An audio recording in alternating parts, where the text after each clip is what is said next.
Hey guys, it's Brian. Today I just wanted to do a quick video talking about my new wheelchair. This is the TiLite ZR, which is the non-adjustable version of the ZRA that I initially got right out of the hospital. I had my ZRA for about 5 years, and in that time I got to play with the dump, which is the seat angle. Got to play with the center of gravity, and I figured out that I knew exactly how I wanted the new chair set up, so I thought I was safe to go with the non-adjustable.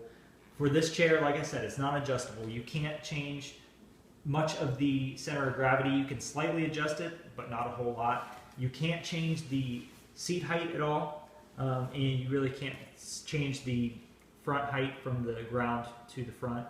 So for this, overall the measurements are the same as my old chair. One thing I did change for this was the V front end, which just tapers in at the bottom. I really like that feature because it is keeping my feet planted in place. With this new foot plate that I got, which is actually an option, it comes with the 2-inch sides that come up. So this has actually eliminated the need for a calf strap. Love that. I think it kind of streamlines the look of the chair. For this one, I went with a polished frame, which is not coated. My last one was black, and it got so chipped up on the front end just from normal wear and tear. So I'm hoping the longevity of this look will stick around. I showed in a different video that I used that this clear coating on the front bars, pretty much the whole chair is coated with this clear protective film. So I'm hoping that will make it last a little bit longer, not scratched up. For this chair, I went with 5-inch front casters. My last one had 4-inch casters, and these 5-inch casters are great. I think they roll over obstacles a lot better. It makes the chair a lot less bumpy, going over just cracks in sidewalks and stuff like that. It's just a lot more cushioned of a ride. And for this one, I couldn't get new Spinergy wheels, so I just pulled the wheels off my old chair. Insurance gave me just the cheapest ones that would come with the chair, which I kind of figured that was going to happen. They don't want to cover the upgraded wheels. Stuck with the Schwalbe tires. These are 24-inch, same size that I had before. One thing I was impressed that insurance covered was this Rojo backrest. This is carbon fiber. It's called the Jetstream Pro, and I really like this thing. This is super light. It's really strong, so it makes, like I said, the lightweight makes transfers a lot easier. But I did have to change the bracketry. This comes with the seat cushion. Usually sits a lot farther forward. I sit very deep in my chair, so when I got it, it was very uncomfortable. So I modified these brackets, which are actually the original brackets, just so it would sit a little bit farther back.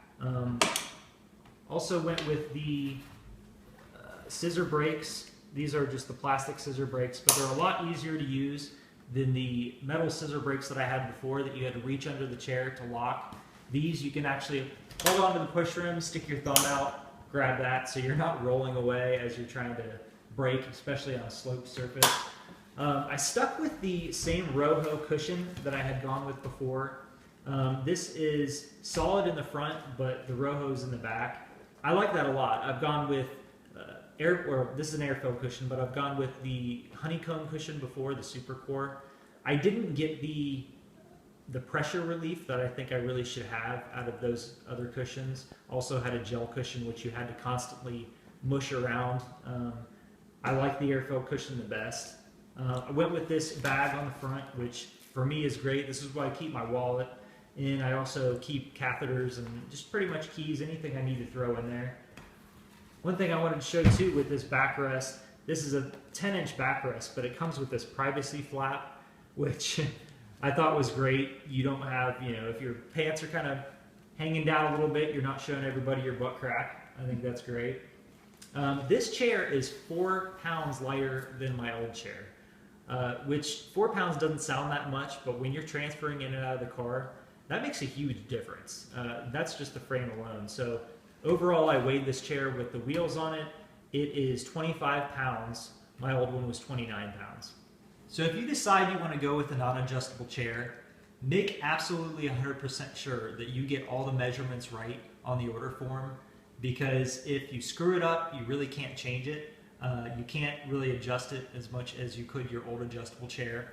The order form is about 8 pages long, and once you fill all that out, TiLite will send you this CAD drawing, which basically lays out all of the different measurements. You can go over your seat to floor height in the back, seat to floor height in the front. You can also go over the depth of the seat. One thing I did notice once I got this CAD drawing that I needed to change was this front taper. It used to be a little bit more tapered with a 9-inch space at the base. I noticed once I saw this on the CAD that that was going to be way too tight, so I opened up to 10 inches. Like I said, double check this, triple check this. If you get it wrong, you're going to be very unhappy once you get your chair. So yeah, that's pretty much all I really wanted to go over. If you have any questions, just let me know in the comments, and I'll talk to you soon. Thanks a lot.